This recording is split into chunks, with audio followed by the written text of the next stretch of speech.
Bonjour à tous, c'est Katniss pour une nouvelle partie commentée de StarCraft 2. Donc cette fois-ci un PVT, opposant notre ami News, qui a spawné ici en haut à droite de la map, en Protoss bleu, et qui va pour le coup être confronté à Centriel, qui a spawné ici en haut à gauche de la map, en Terran rouge. Centriel. C'est une consonance un peu angélique comme pseudo. On est sur Vallée Enclavée, une map assez grande du ladder, à 4 points de spawn. Une map qui est sur le ladder, si je ne m'abuse, depuis déjà 3 saisons, si je ne fais pas erreur, quelque chose comme ça. News qui a l'habitude de poser son premier pylône dans des endroits un petit peu, enfin tout du moins peu orthodoxes.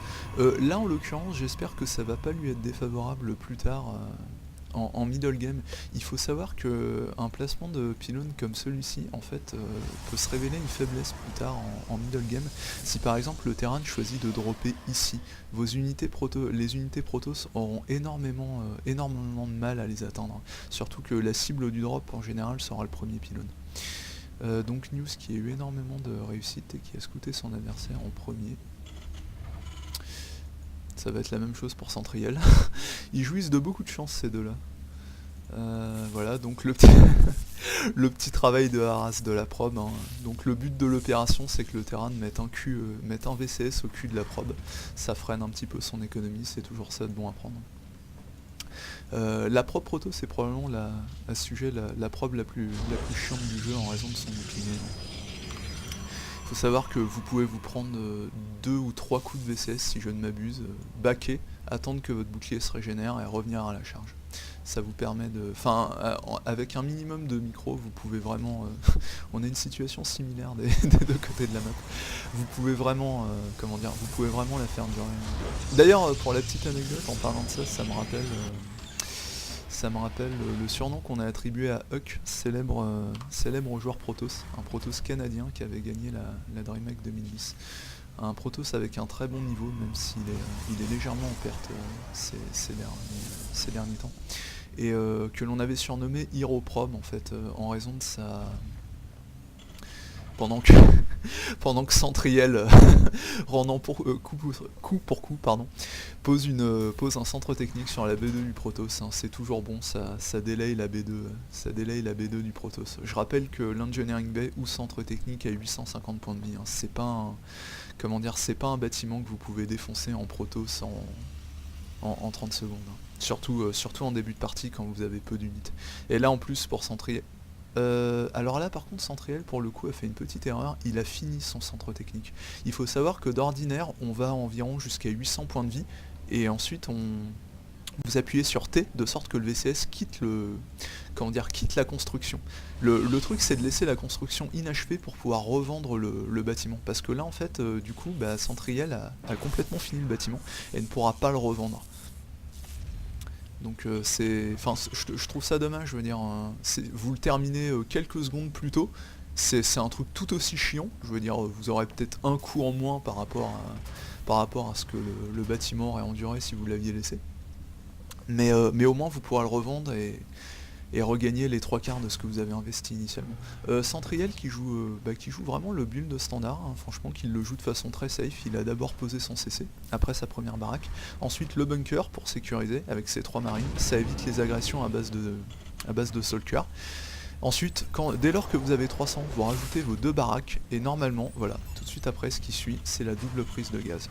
Donc voilà, très bon build. Du côté de News, d'accord, donc en fait il va privilégier... Non, d'accord, donc en fait il choisit d'aller prendre l'information avec son stalker et de débarrasser sa B2. C'est probablement la meilleure décision qu'il a à prendre, hein, parce que, enfin, il ne le sait pas encore à ce stade de la partie, mais je veux dire, il pourrait se prendre un 3-rax agressif sans gaz, ce sera question. Donc vu qu'il pouvait pas poser le Nexus, l'ami News a posé 3 racks plus complexe robot, ça va lui permettre de... Il a pris ses 2 gaz. Oui, il a pris ses 2 gaz.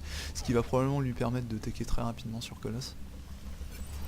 Ou peut-être prisme d'observation. Ça peut être prisme de transfert. Couplé à. Couplé à un drop dans la B1. Donc News qui a été chercher l'info, qui a vu un bunker, donc il peut présumer à juste titre qu'il y a une B2 chez le Terran et qu'il peut donc se permettre de tecker comme un TOS, hein, c'est-à-dire comme un gros port. Donc le complexe robotique qui finit, la B2 qui finit également, là ça drone, ok, bah, c'est très bien, bête soutien robotique dès que le complexe robotique s'achève, donc ça c'est très bien, on tech sur Colosse très rapidement. Chez le TOS, surtout en PVT, c'est très bien d'aller chercher très rapidement les dégâts zones, donc c'est une des grandes forces des TOS dans ce match-up. Hein. D'ailleurs c'est une des grandes forces des TOS dans les 3 match-up en fait, mais ça se voit assez bien en PVZN et en PVT. Du côté de Centriel, on a un seul centre technique. D'habitude on les fait par deux. Centriel en fait qui pour le coup a fait une variation assez intéressante du build de base. Il faut savoir que normalement quand les 3 baraques sont finies, on utilise son gaz pour faire un laptech sur la première baraque, ce qu'il a fait, et 2 réacteurs sur les 2 autres. Lui en fait a préféré délayer ses réacteurs pour avoir sa facto légèrement plus tôt, et pour pouvoir balancer son steam pack tout de suite, et ainsi que son plus 1 attaque. Donc en fait il a, comment dire, il a privilégié les améliorations et sa tech, donc sa tech Medivac, au détriment de son nombre de marines. Je suis pas particulièrement fan de cette décision, mais ceci étant dit, c'est un cas de figure que j'ai rarement rencontré, donc je suis assez content de le voir en action. Du côté de News, écoutez, News qui en fait quelque chose que j'aime beaucoup. Vous pouvez voir que en fait il a teché de façon très agressive sur les colosses, il est en train de rechercher la thermolance et dès qu'il va avoir suffisamment de gaz il va probablement enchaîner avec son premier colosse. Et vous pouvez voir qu'il a très peu d'unités, hein. Au final il a 3 sentries et 1 zélote, mais le fait est qu'il a l'observateur qui est très très bien disséminé sur la choc de la B2 du Terran, ce qui fait que tout mouvement de troupe il le verra instantanément. Donc en fait fondamentalement il n'a pas besoin de créer des unités vu qu'il est absolument pas sous pression à ce moment là de la partie. Là tout ce qu'il fait concrètement c'est se concentrer sur sa tech, et je pense que c'est une très très bonne façon de jouer Protoss. Ça rappelle un petit peu le jeu Zerg, et moi personnellement j'aime beaucoup les Protoss qui jouent de cette façon. Ça permet d'amener très rapidement la tech Protoss qui est probablement voire la meilleure tech du jeu. Voilà, j'allais dire tout au plus, là ce à quoi il faut être prévoyant c'est au nombre de gates. Il avait que 3 gates, il en rajoute 2, ce qui porte le total à 5, plus les colosses qu'il va accumuler, c'est très bien. Là l'observateur discerne le mouvement, c'est confirmé par le stalker, qui malheureusement se fait dézinguer, un petit peu dommage. Alors ça c'est très bien, de la part de Centriel, qui va faire une petite agression, probablement timée sur ses 2 premiers Medivac. Avec, je me demande d'ailleurs si l'ami News a vu l'armée en envoyant sa probe. Enfin, de toute façon, s'il a été attentif à la minimap, il a dû le voir avec l'observateur. Donc, je disais donc l'ami Centriel qui en fait a timé son push non seulement sur ses 2 premiers Medivac, mais qui a également envoyé sa facto. D'accord, donc en fait la facto il va s'en servir pour pour dénier en quelque sorte la B3 du Protoss, ce qui est une bonne façon de s'en servir, hein. Il faut savoir que la facto a pas un rôle de production dans le match-up TVP, elle a un rôle de scouting. Et normalement je pensais qu'il s'en servirait pour aller scouter l'intérieur de la base de la B1, mais visiblement il va dropper immédiatement, ce qui est une assez bonne chose. Peut-être essayer de créer un double front, je vois que voilà, ouais. C'est probablement ce qu'il va essayer de faire vu qu'il concentre une partie de son armée au sol et une autre qui se trouve ici. Alors le point faible de cette méthode, c'est que voilà, en fait il a peu d'unités, c'est qu'il a peu d'unités sur chacun des flancs. Ce qui fait que voilà. Ce qui fait que en fait il est pas préparé pour une fight de ce genre là, pas avec autant de. Oh là là là là là là. Non, alors ça c'est une énorme erreur. Oui, alors là d'après moi Centriel va s'en mordre les doigts. Ah peut-être que. Oui.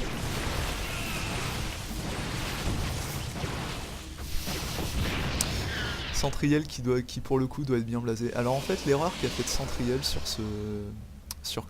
ce move, ça a été de dropper devant les colosses. S'il avait reculé un petit peu, droppé ses unités ici, steamé et attaqué les colosses, sans l'ombre d'un doute, il s'en serait fait un, et avec un peu de chance peut-être même les 2.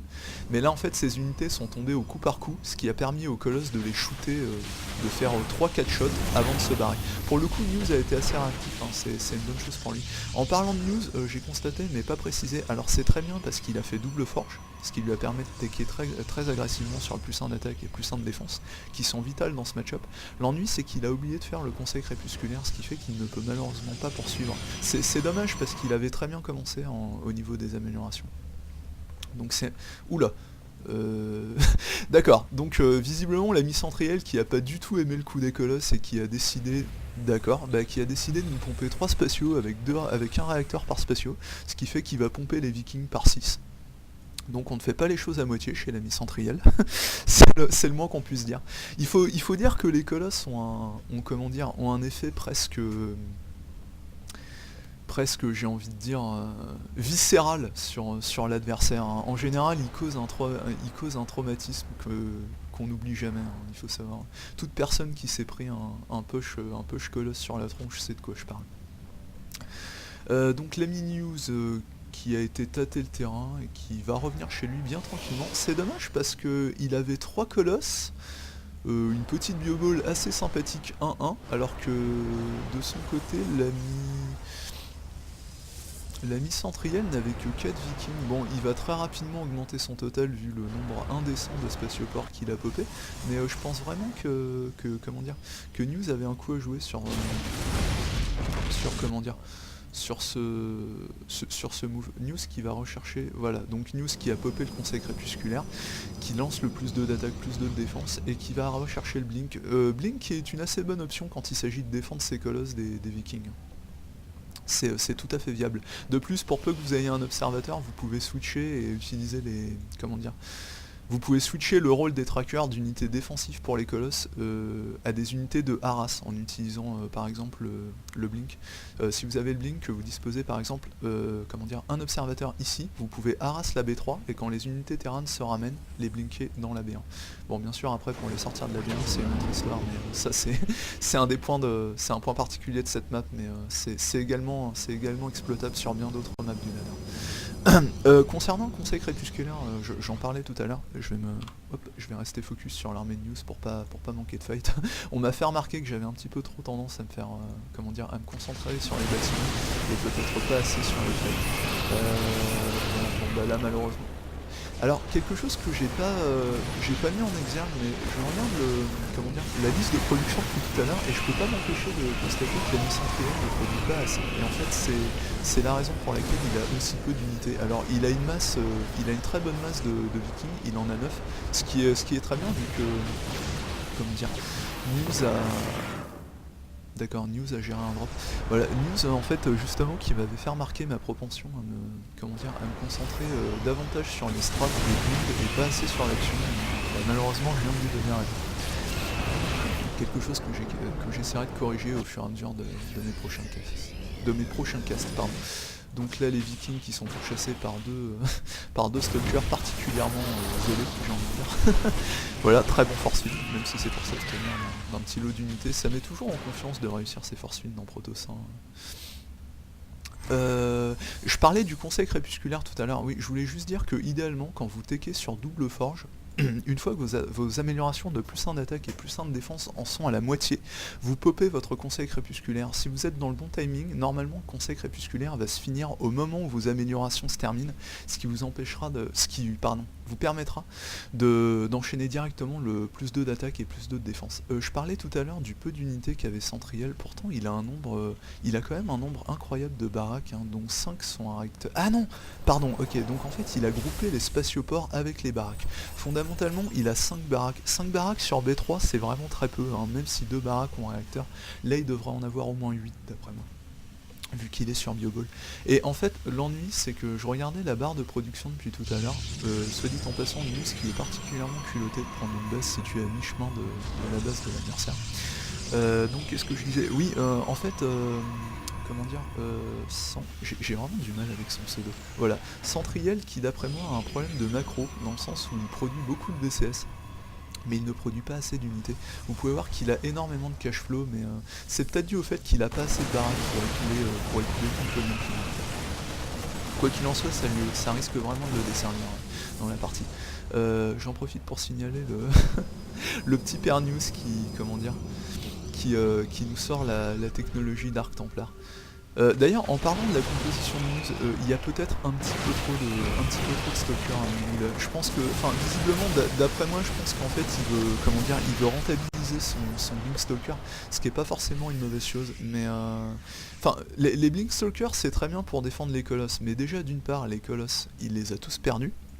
Je peux comprendre qu'ils veuillent pas en refaire, parce que, je veux dire, il y a quand même une masse critique de vikings chez le Terran, et en ne refaisant pas de Colosse, bah, ils transforment en fait les 9 vikings de Centriel, je vais y arriver, en unités fondamentalement inutiles. Je veux dire, il faudrait les poser au sol pour qu'elles aient une utilité. Mais là, en fait, c'est 9 unités, donc ce qui fait 18 de pop, qui ne servent absolument à rien pour l'instant. Et voilà, en fait, c'est le problème que j'essayais de signaler tout à l'heure. En fait, vous pouvez voir que News, malgré toutes ces améliorations, ne fait pas tant de dégâts que ça à la bioball de Centriel. C'est dû au fait que Centriel a énormément de medivac, mais aussi et surtout au fait que les 3/4 de l'armée de News est composé de stalkers, et les stalkers, bah, ça a pas un bon DPS, il faut dire ce qui est. C'est mobile, c'est une très bonne unité de harass qui a une très très bonne capacité débloquable, à savoir le blink. News qui pendant ce temps-là est en train de rechercher le blink stalker, mais le Psystorm, ce qui est une bonne chose, hein, ça va lui fournir peut-être le DPS qu'il n'a pas avec les stalkers, mais voilà, ça a un mauvais DPS, et surtout ça se fait trucider par les marines. Oula. Ouais, donc News qui va vraiment faire très mal avec ses Psystorms, pour peu qu'ils arrivent à accumuler. Alors ça j'adore. Ouais, d'accord. Donc News en fait qui veut une force de frappe immédiate, j'ai envie de dire, une très bonne force de frappe, et qui fait un très bon choix, hein, d'après moi, qui est de transformer tous les High Templars en Archon, hein. Je veux dire, il est 3-3, donc là concrètement c'est des tanks en puissance qui vient de Morpher. L'Archon c'est déjà surnaturel de base, mais alors quand c'est 3-3. Ouais, alors je l'ai déjà mentionné, mais vraiment Centriel qui malheureusement a un gros problème au niveau de sa macro. Je veux dire, il produit vraiment pas assez. Et le pire, c'est que le peu d'unités qu'il a créées, en fait, ce sont des maraudeurs. Je veux dire, s'il avait beaucoup de marines, il aurait peut-être pu faire quelque chose pour se prémunir contre autant de stalkers. Mais l'ennui, c'est qu'avec l'arrivée de 6 archons, ça va pas être la même. Je veux dire, les maraudeurs vont vraiment prendre.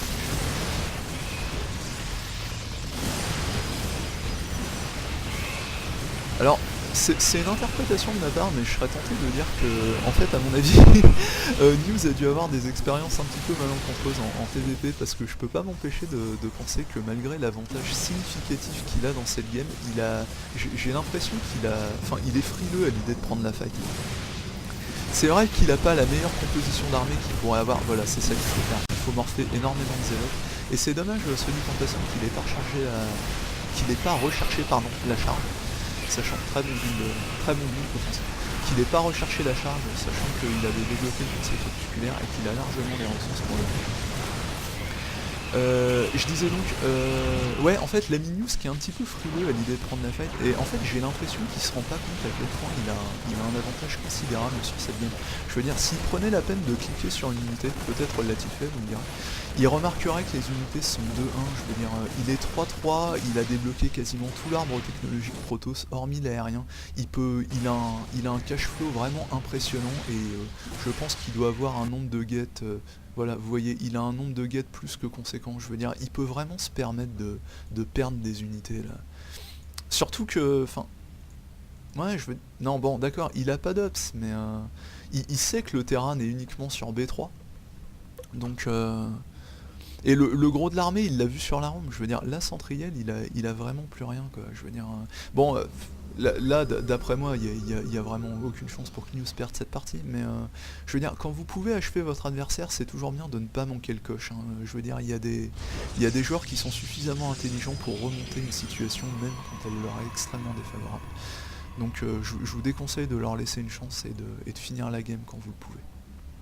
Bien sûr, bon, c'est pas pour ça qu'il faut foncer comme un gros bourrin, hein. Disons qu'il faut estimer, mais autant que possible, essayer de prendre le plus souvent l'information, et si vous estimez que vous pouvez passer, ne pas hésiter à y aller. Et si vous n'avez pas l'information, eh bien prenez-la, tout simplement. Donc le petit VCS qui en passant va switcher la composition. Et News qui s'obstine à rester sur Stalker. À mon avis, c'est une unité qu'il doit apprécier tout particulièrement, mais néanmoins... Voilà, meurs pas sans ton storm, j'ai envie de dire.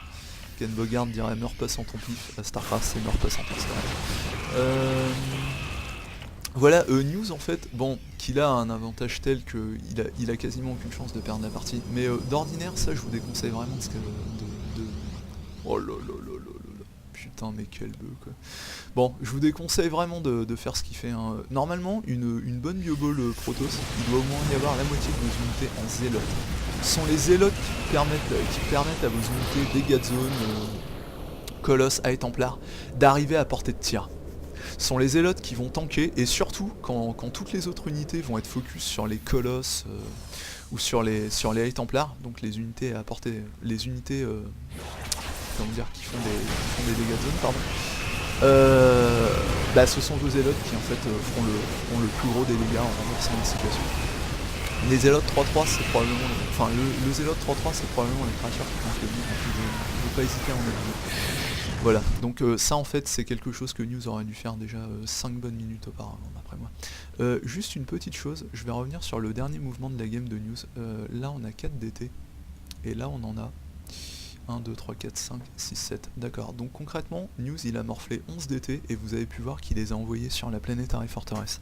Ça, quand vous êtes en Protoss, c'est un move que je vous déconseille mais absolument de faire. Pourquoi ?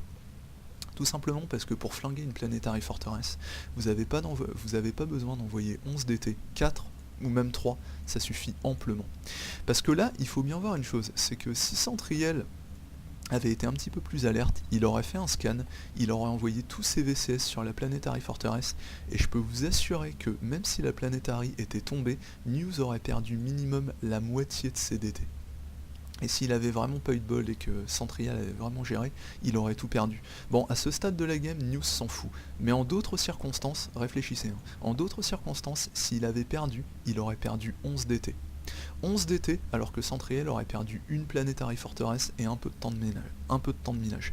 Une Planetary Fortress, c'est les 400 du CC original, plus les 150 que coûte la transformation en Planetary Fortress. Concrètement, ça fait 550 de minerais.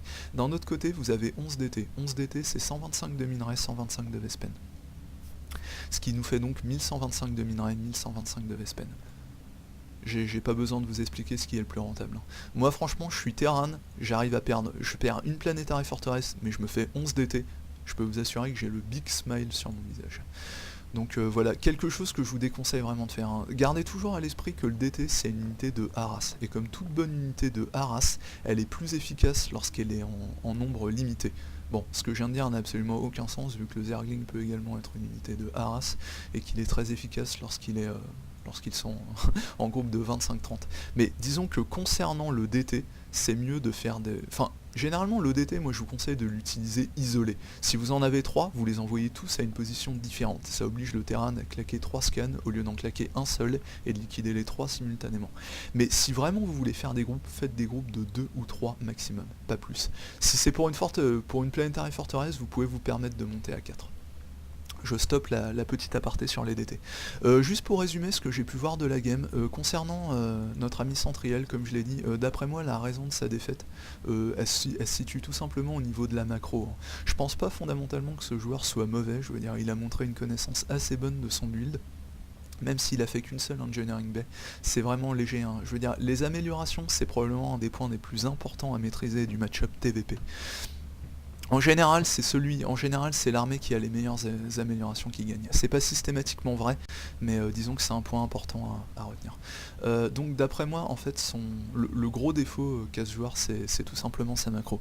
S'il crée un petit peu plus d'unités, enfin s'il apprend à créer continuellement des unités, il devrait avoir aucun problème, je pense. Enfin, tout du moins, ça devrait beaucoup mieux se passer. Excusez-moi, ça devrait beaucoup mieux se passer pour lui. Parce qu'il faut jamais oublier que Terran, c'est une race qui ne peut pas rattraper les unités que vous n'avez pas créées. Contrairement à Protoss dans une certaine mesure, et surtout contrairement à Zerg. Zerg, vous avez oublié de faire 20 Zerglings, vous avez fait 20 drones à la place, c'est pas un problème. Vous faites 3 injects avec vos queens, les 20 créatures, vous les avez 45 secondes plus tard. Aucun problème. En Protoss, vous pouvez warper quand vous voulez, et surtout vous pouvez warper à l'endroit où vous voulez, précisément à l'endroit où il y a un pylône. Ce qui fait que même si vous n'avez pas warpé d'unité comment dire, à un moment où vous en avez besoin, c'est jamais trop tard pour le faire, ou tout du moins c'est pas encore trop tard pour le faire. En Terran c'est différent, en Terran les unités qui ne sont pas sorties de votre baraque, c'est du temps que vous avez perdu au final. Je veux dire, là, comment dire, Centriel, il avait les ressources pour, il avait les baraques pour, et il l'a pas fait. Et pour moi, c'est tout simplement la raison pour laquelle il a perdu. Il a jamais eu suffisamment d'unités, il a jamais eu autant d'unités que n'en avait News. Et Dieu sait que normalement dans le match-up TVP, c'est le Terran qui est censé avoir le plus d'unités. C'est logique vu que les unités Protoss coûtent plus cher. Voilà. Et en plus sont comment dire, certaines d'entre elles sont, comment dire, sont à dégâts de zone, ce qui fait que forcément vous en avez déjà moins. Donc déjà en Terran, si vous voyez que vous avez moins d'unités que le Protoss alors qu'il n'y a pas eu de gros arras de sa part, vous pouvez tout de suite chercher dans votre base, c'est que visiblement vous avez un gros problème économiquement parlant. Voilà, donc ça c'était pour Centriel.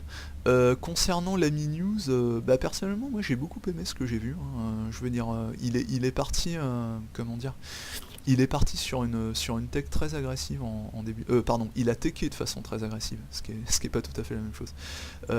En début de partie, teché sur double forge, teché sur un fast colosse. Moi les seuls reproches que j'aurais à faire, bah, c'est le conseil crépusculaire qui en fait a bridé en quelque sorte le bon build qu'il avait sorti en début de partie. Ça c'est probablement un point à corriger. Autre chose, le conseil crépusculaire, ne jamais oublier de faire l'amélioration charge des zélotes quand vous avez les ressources pour le faire. La charge des zélotes c'est une des meilleures améliorations dont disposent les Protoss. Et le zélote c'est une de leurs meilleures créatures.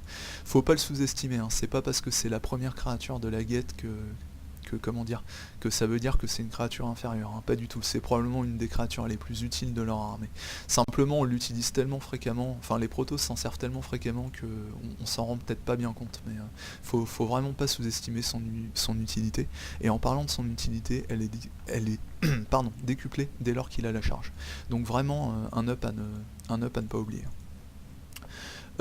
Sinon à part ça, ouais bah sinon hormis les, comment dire, hormis l'oubli du conseil crépusculaire, moi le reproche que je ferais en fait à News c'est de ne pas saisir sa chance au bon moment, mais bon ça je suppose que c'est une question d'expérience, ça vient au fur et à mesure des parties.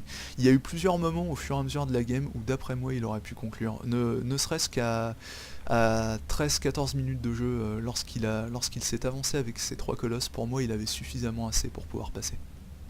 Mais ça en fait c'est inhérent à sa lecture du jeu, et la lecture du jeu, bah, elle s'améliore avec les parties, donc on va lui souhaiter bonne chance. En tout cas, une bien belle partie, hein, de la part des deux joueurs. J'espère que j'en aurai encore d'autres à casser comme ça.